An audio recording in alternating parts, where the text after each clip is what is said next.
Assalamualaikum and good morning everyone. We are live from IIUM Gombak. Malaysia has recently been concerned about poverty and we are here to find out. I'm Adeeba Nuriman and you're watching the Politician Show.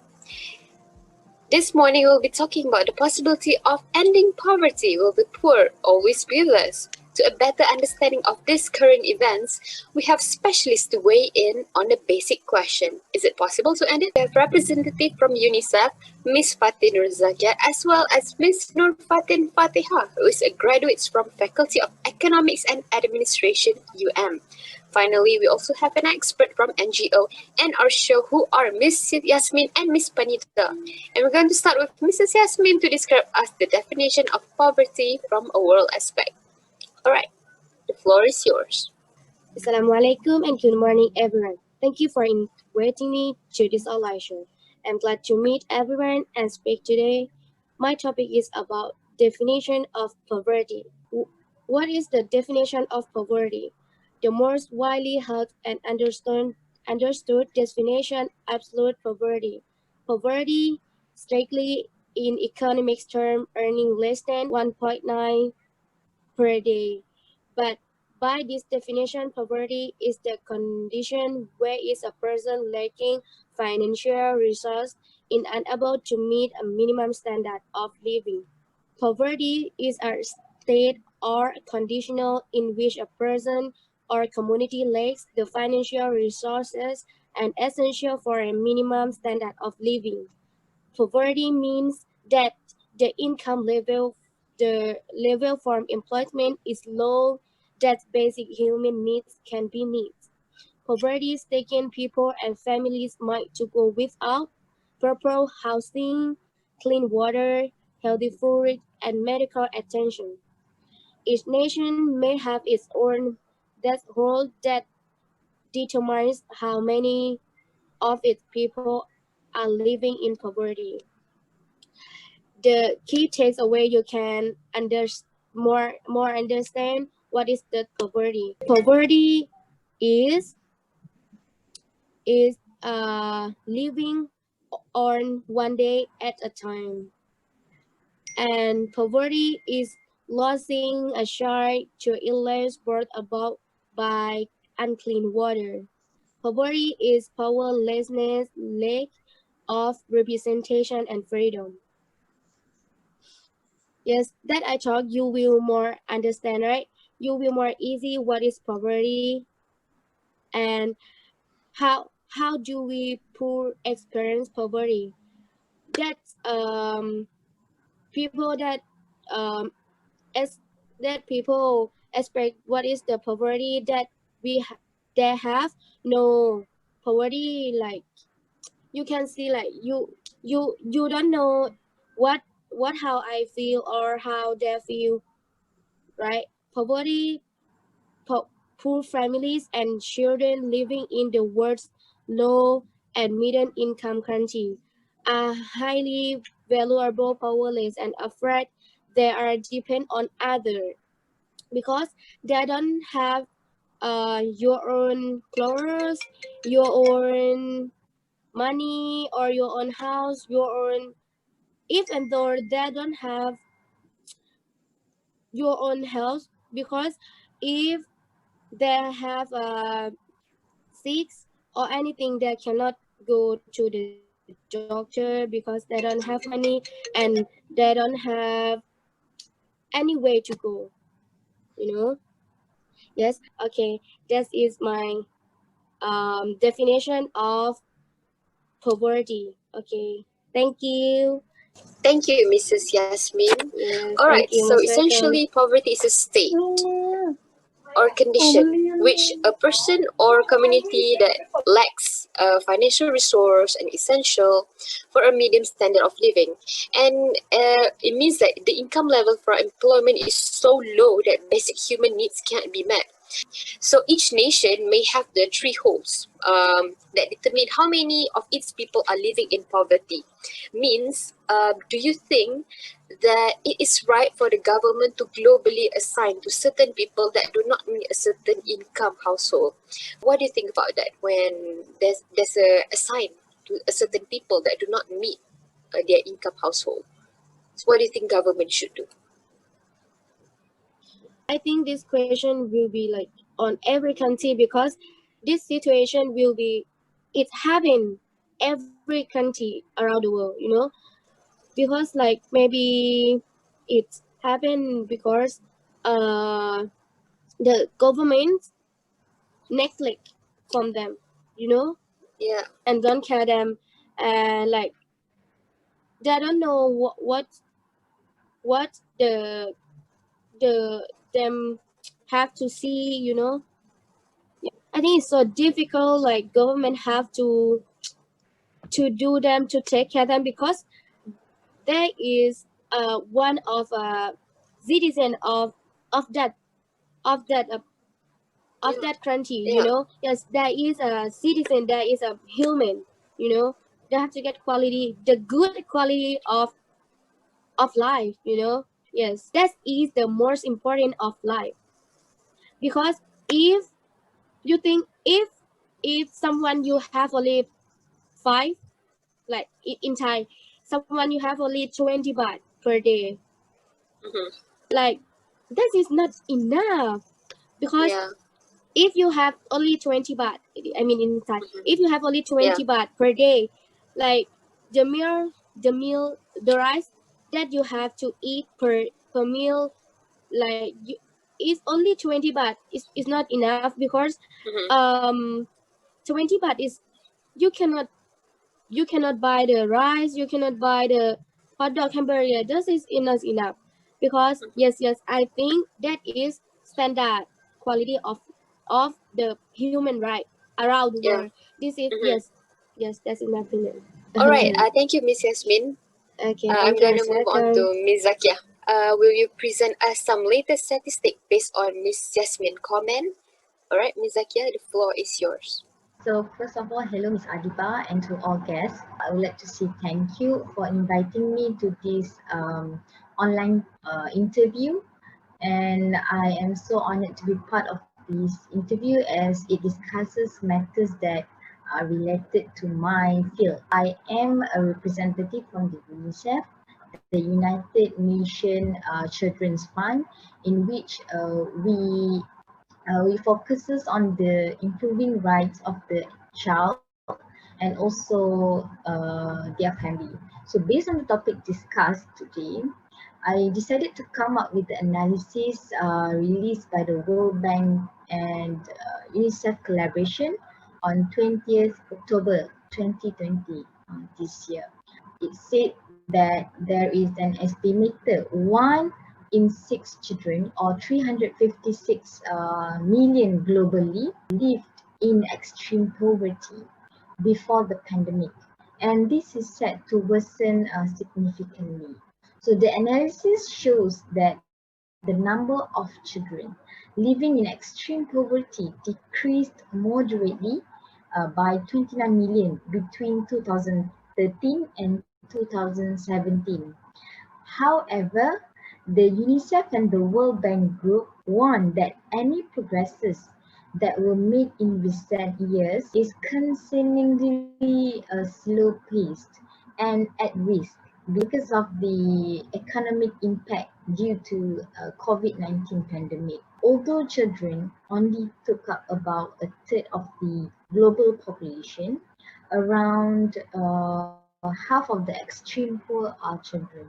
This is a very sad news because, as we know, child poverty is prevalent to a fragile and a conflict affected countries. The analysis also shows that more than 70% of the children in extreme poverty live in a household where the head of the house works in agriculture. This ongoing COVID-19 crisis will continue to impact children, women and girls. We as UNICEF members agree that social protection measures have a crucial role in decreasing the coping mechanisms by the poor in both the COVID-19 response as well as the long-term memory. So to conclude my saying, I would like to state that the World Bank and the UNICEF data suggests that most countries have responded to the crisis by suggesting and expanding social protection programs, especially cash transfers. Why? Because cash transfers provide a platform for a longer term investments in human capital, particularly when combined with other child development measures. uh, Cash transfers have been shown to address both monetary and multidimensional poverty. And also cash transfers helps to improve the children's health, nutrition, cognitive and non-cognitive outcomes. All right, thank you, Ms. Zakiah. So that's a good statistic. So do you think the UNICEF and World Bank is doing enough for the people? So do you think government can change for their benefits? In my humble opinion, the UNICEF members as well as the World Bank Group has pretty much took up part of their role in decreasing the child poverty itself, because as we know, the government also plays a vital role, or I can say organized and established a better plan for the poverty, because we are living in this pandemic COVID-19 where everything is very limited. The data that I showed to you is actually true, because it is going to be slow and risky during this pandemic. I think everyone needs to take part in this preventing poverty. All right. Okay, thank you so much. Now let's move on to Miss Fatin Fatehah to tell us the factors of poverty. Okay, Assalamualaikum and good morning. Thank you to our moderator, Sis Adeeba, for inviting me and asking me such important question on factors of poverty, which is from here we can look forward to overcome the poverty. So, in my view, before we talk about the poverty factor, we should be clear on the definition and the concept of poverty apart from the measurement of income, as there are other dimensions that should be observed, such as basic housing, education, health, and so on, so that we can trace more deeply on the factors of poverty itself. So if you look at the poverty, it can happen in urban and rural areas. Okay, so the poverty of the urban population stems from the migration of the rural population to the city, who are not prepared in terms of knowledge and professional skills to get a lucrative job. So there's no denying that the cost of living in the city is high, while their income is not really low, but it is still not balanced with the cost of expenses, such as a rising prices of goods and services in the city, right? So which that face inflation and so on. So, however, it can also be said that some of their salaries are low and insufficient, even if they are work for full time and or even have more than one job. It is still not enough for them. So, meanwhile, poverty in rural areas is also due to the limitation of employment opportunities and lower levels of education compared to the urban areas. So, this is also due to the unsustainable development in rural areas. Okay, we see that the income from rural employment is also not necessarily encouraging and good despite the low cost of living there. But the thing is, the income of some of them is seen as unstable to support their own life. Okay, and then the next factor that is more specific to a particular individual or party is the unhealthy personality in the person or the family, where they are bound by negative cultures and environments such as laziness, lack of vision, and even they do not have planning to work or even to create their own job opportunities. Okay, they even don't have confidence and skills, as mentioned before. So also possibly because of the position of their existing poverty status, okay, with no balanced income. So other than that, uh, they also have the stigma. Okay, our community still have the stigma or negative perceptions towards employment in certain sectors, such as like agriculture and plantations. Mostly they are looking for something that is like uh, more yeah, that can gain more money and so on, like that. So in fact, there is a research who found that one can get like a quite a big and enough incomes up to 3,000 for those sectors. Okay, so I think this stigma or negative perception should be changed to overcome that poverty. And next, the factor of physical disability. Okay, maybe some of is neglecting this. This group which have physical disability, and we need to acknowledge that this physical disability may lead to discriminations in employment opportunities, where generally the companies and employers are more likely to offer jobs to individuals who are physically perfect, right? For their benefit, without even looking at the advantages or opportunities for the disabled. Okay, for the in Malaysia we call it OKU. um, and last factor that we can discuss is when the government itself determines the poverty line. I mean the measurement, the measurement of poverty. Okay, so the government um, they determines the poverty line based on certain standards, causes those who should receive assistance but are not eligible because the household salary just exceeds 1 ringgit from the standard. So it's quite, I think that this measurement of poverty should be more realistic and in justice, as it involves the distributions of facilities and assistance right to the community. So therefore, this poverty does not only stem from one person or one party or even a measurement, and it shouldn't be ignored even in the smallest aspect, because it is interrelated with other aspect of poverty. I think that's all. Thank you so much, Mrs. Fatehah.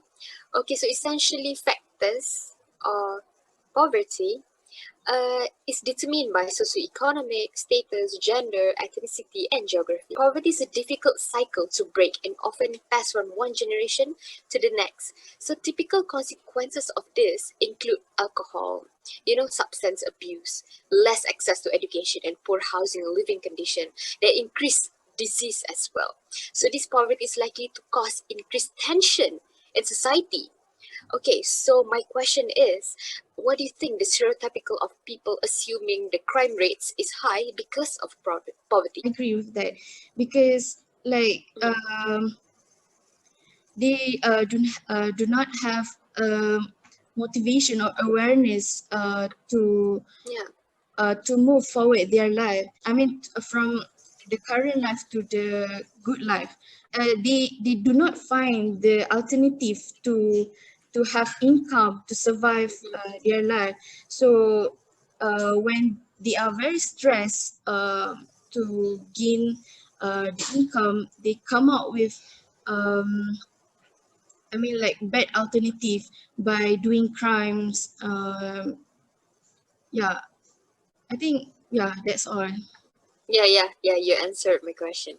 All Mm. right, thank you, Ms. Fatin Fatehah. We have finally come to our last guest. Mrs. Panida, what do you think all of us have to do to overcome this problem? Assalamualaikum warahmatullahi wabarakatuh. I'm Panida Densan, and first of all, thank you for inviting me to this online show. For my question is what we have to do to overcome these problems. And of course, you already understand about the poverty problems that other guys have said before. Poverty is an issue that has been around for a long time. In my opinion, poverty is an issue that could be stopped although there are no single solution to poverty because problem is a global issue and one solution will not fix the whole world. But there are many ways that could help stop poverty. Nowadays, all over the world, there are people and groups helping the poor get the stuff they need. Poverty is everywhere, but there are ways, especially you can help. You can help those in need in your local community or in other countries. For example, you and your family can volunteer. You can take food to the elderly or help at the food bank or sold meal at a shelter. Or in other way, donate. You can clean out your clothes, books, and toys to give them to kids in need. You can give those items to local community, goodwill, or other charities. There are just some of the solutions that we can do to stop or reduce poverty. There are many more solutions to this issue, but we just having the heart to help those in need, we will never be able to end poverty. If we are to solve the crisis of poverty in the world, all the people in the world would have to be involved in an economic system that would promote equality and hold power for the poor. This solution won't be simple, and it will require everybody to act against poverty by sacrificing and helping fellow human beings together. Everything is possible, and a brighter future is waiting for us. Thank you. All right, I think those were some interesting facts. So this is my response and final POV of the interviews. I think a common perception of poverty, consider income and consumption alone. Poverty is not only about money. However, there are significant approaches that say other factors must be included. We have ways to overcome support an organization to reduce poverty, and the answer is yes, we can reduce poverty, including the world poorest communities. We have the chance. I think we need more good people, child sponsorship, maybe for World Vision donors to make difference to strengthen the communities. All right. We have come to the end and it's time to wrap up the show. Thank you for tuning with us on the Faten Show. Join us next week on the next hot topic. This has been great. I'm your host, Adeeba and have a great day.